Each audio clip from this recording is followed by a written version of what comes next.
What's up guys, and welcome to Nomifactory. We're going to be playing the GregTech Community Edition unofficial version of the pack.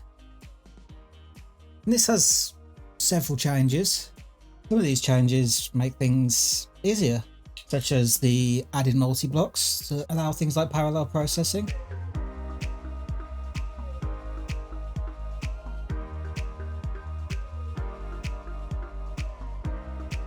And the NEI material tree, which shows you all the different ways that you can process a material, such as plates and bolts and rods. It will allow you to more easily find the recipe you're looking for rather than having to scroll through multiple pages.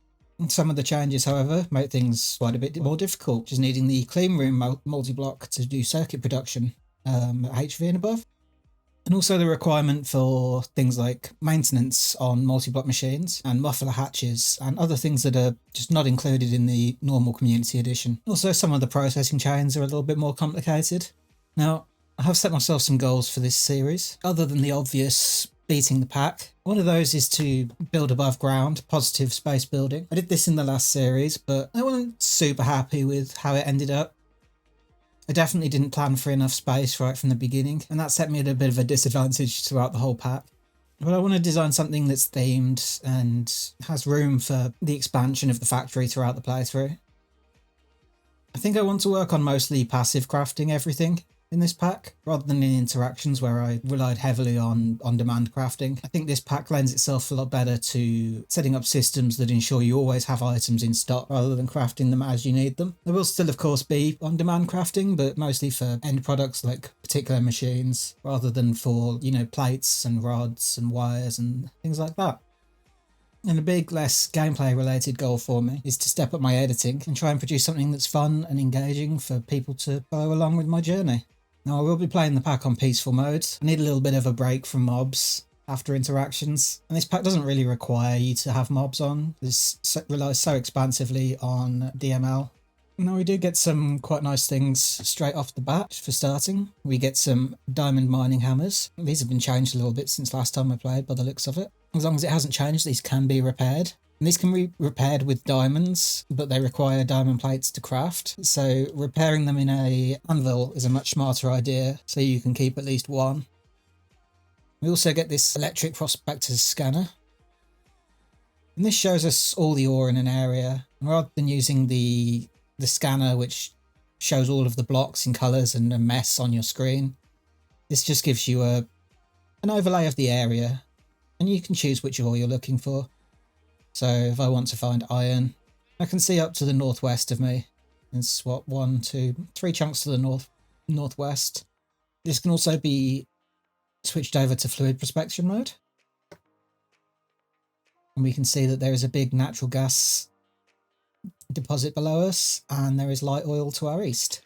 So first things first, I'm going to have a little bit of an explore around and try and find somewhere to, you know, just set up to begin with.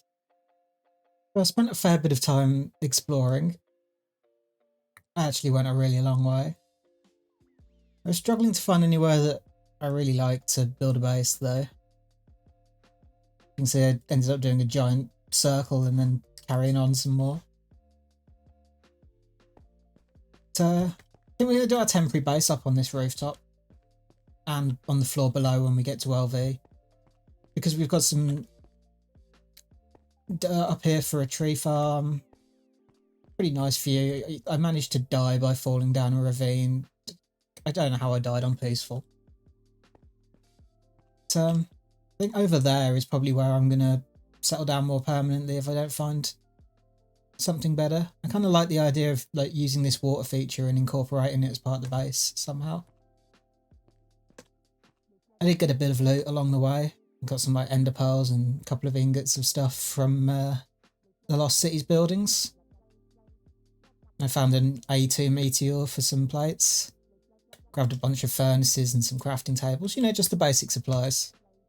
So looking at this first page of the quest book, our first objective is to basically get down to producing our first LV power. There's a bunch of steps on the way, but it's mostly, you know, making some tools, mining some resources, you know, making wires and plates, circuits, We do need to make a primitive blast furnace so that we can get steel, which is the basis of LV machines. Time to go mining, and there's 2 giant magnetite veins right underneath us, so that seems like the perfect place to start. It looks like we're going to go straight through a copper vein in order to get there as well. And some coal as a bonus. Once we've smelted our iron, we can smelt it again to make raw iron, which is more durable for tools. We'll need both of this in quite a large amount, so I'm converting about half of it over at the moment. And then next up, we can make some starter GregTech tools. The hammer, the file, the saw, the wrench, the screwdriver, the wire cutters, and finally a mortar. In this pack, GregTech axes work like lumber axes, which makes getting wood in the early game much easier.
Oh man, I've been busy mining. It's been a bunch of fun. We've got all the basic resources now in a decent quantity. So next up we can start looking at making wires. So we need to make 16 red alloy ingots and 32 conductive iron ingots. And in order to do that, you're going to need half a stack of iron and a quarter of a stack of copper and our mortar, plus a fair bit of redstone. So first we'll grind down the iron and the copper. Make sure that they have completed. Now the copper, I believe, needs it like this for the red alloy dust. And I think that the iron is just 1:1 for the conductive iron dust. And then we need to smelt all of this up.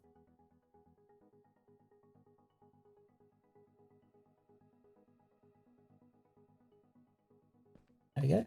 And it should just take a second. And we can grab all the conductive iron ingots. And we're just waiting for the red alloy to finish. There we go. So now we need to make 8 red alloy plates. And we turn all of the conductive iron into plates. Now wires are really expensive at this point until we get to LV and can get a wire mill. So we'll make 8 red alloy plates and 16 conductive iron plates. And I think it was 3 red alloy wire.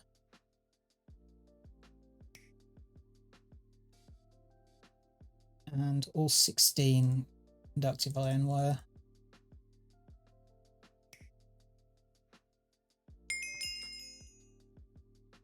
And that's that quest complete. And then from here we can look at making energy conduits. And these are just the conductive iron wire that we've just made.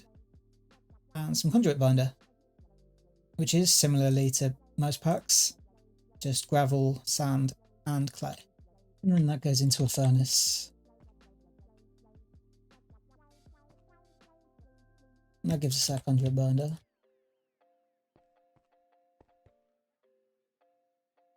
So then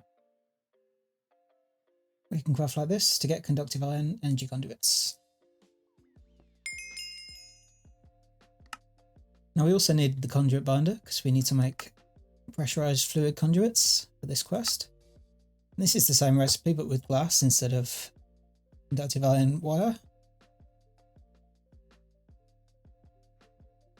So it's just glass and conduit binder, and we get pressurized fluid conduits. We only need to do one of these quests. Next up is infinite water. This requires 6 raw iron plates and 2 buckets of water. And there is our infinite water source.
Now that we've got some sticky resin and I've added rubber trees to the tree farm, we can start making rubber sheets.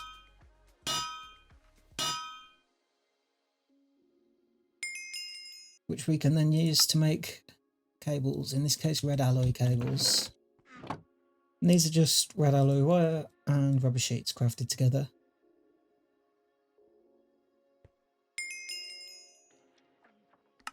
And I'm also going to make a soft mallet. I'm just going to make it out of wood. We shouldn't need it too much anyway.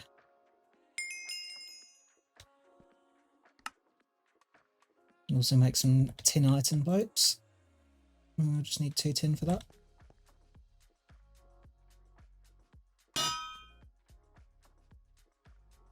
There's our small tin iron pipe. Now next up we can start looking at making steel. Now this needs a primitive blast furnace. I already made these fire bricks up. And you get these by combining brick dust and clay dust. And you get 16 bricks per. Then you just smelt those and craft them in 4s to get the fire bricks. We still need this primitive blast furnace. So we'll need a screwdriver, we will need our saw back. It's a plate, 3 rods and 2 screws. That's our primitive blast furnace. There's also a bug in this version of the pack. And I think there's a patch for it, but I'm probably just going to make the coke oven. Only accepts coke dust to make steel at the moment. And this needs 4 plates and 4 coke oven bricks. We'll build them down here because I'm going to build our machines down here. I don't think machines explode in the rain in this pack, but there's like some Greg Tech things like machines in the rain and using wrenches to break stuff that I like try to stick to pretty religiously, even though we're not in a lot of packs.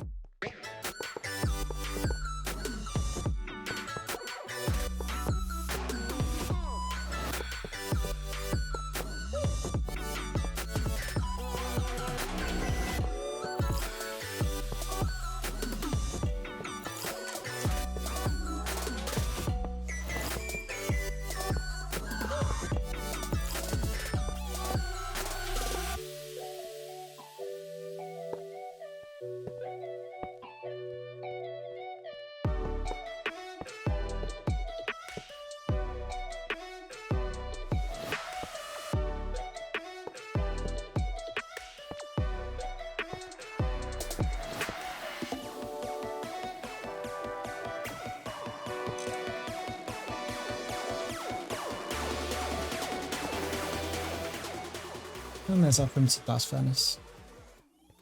Here we can throw some blocks of coal in here. And now that we've got some blocks of coke,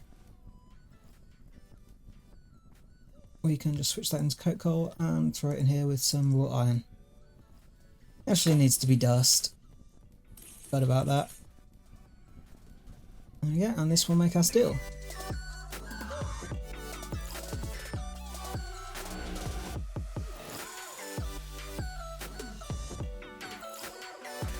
The first couple of many. Next up, let's start looking at our first power source, which will be the steam dynamo. We'll need 2 iron furnaces, a redstone transmission coil, that's 3 silver rods.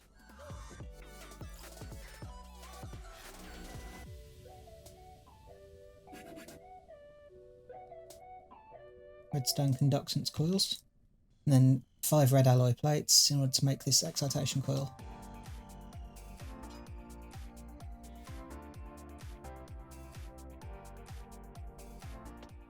Finally, we'll need 2 raw iron gears.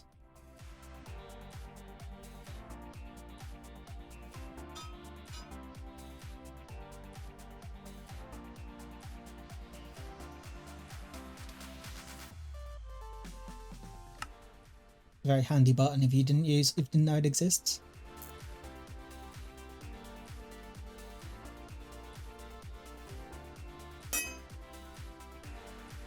And there's a basic steam dynamo. Next up, we'll make our first electronic circuits. Now these are very expensive until we get some LV machines up, so we'll just make about 8 of these for now, I think. So we'll need 16 vacuum tubes, 16 resistors, 8 steel plates, and 8 circuit boards. And the circuit boards are a coated circuit board with fine copper wire around it. For the resistors, we'll need 2 paper, coal dust, 2 copper wires, and 2 sticky resin. Well, hopefully we should be able to make our 16. And these crafting stations are great because you can lock recipes so that you can easily go back to them. And they can also pull from nearby storage. So this can pull from this chest. If I was to put, say, the hammer in here, this can pull from the chests on both sides of it. And now that we have our resistors, we can start looking at the vacuum tubes. First we'll need glass tubes, which requires glass. And then we craft these again like so. And then the vacuum tubes themselves require steel bolts and some more copper wires.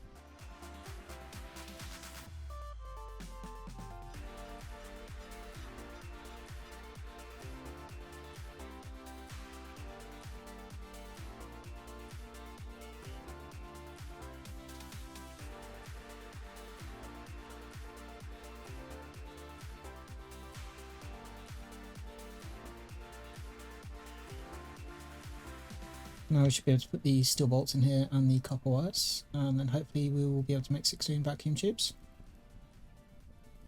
We actually need more bolts. My ability to fail at math never ceases to amaze me. So now that we have the resistors and the vacuum tubes, we're going to need the 8 circuit boards. And first we'll need coated circuit boards, which is sticky resin and wood planks. And then in order to make the fine copper wires, first need to make plates. And then we hammer the plates again to get foil.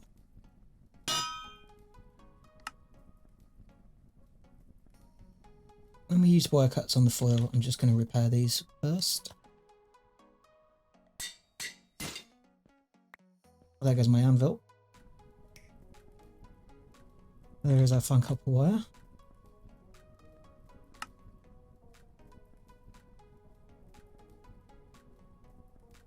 And now we can make our 8 circuit boards. Now we just need the red alloy cables, which we have enough for a few circuits, and then some steel plates. And here we shall make our first four circuits for now. These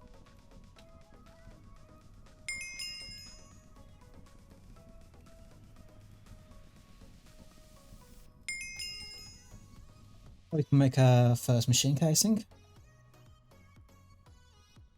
LV.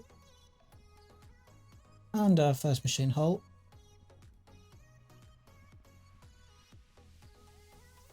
Then we can make up some 4x wires and coat them.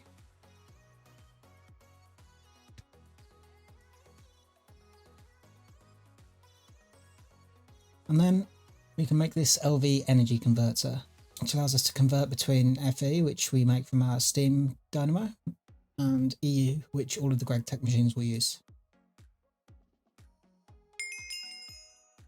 Now, if we claim all of these quest rewards that we've earned from the first page, we will get a bunch of these Nomi coins, Nomi nickels and Nomi quarters. These are a great feature of this pack that just reduces the amount of grinding you need to do, because you can spend these to unlock multiple things like saplings, but also ores and spawn eggs. And the quest book actually has us use some of these to buy some sulfur ore so that we can make batteries. Oh, it just automatically completed and gave us this.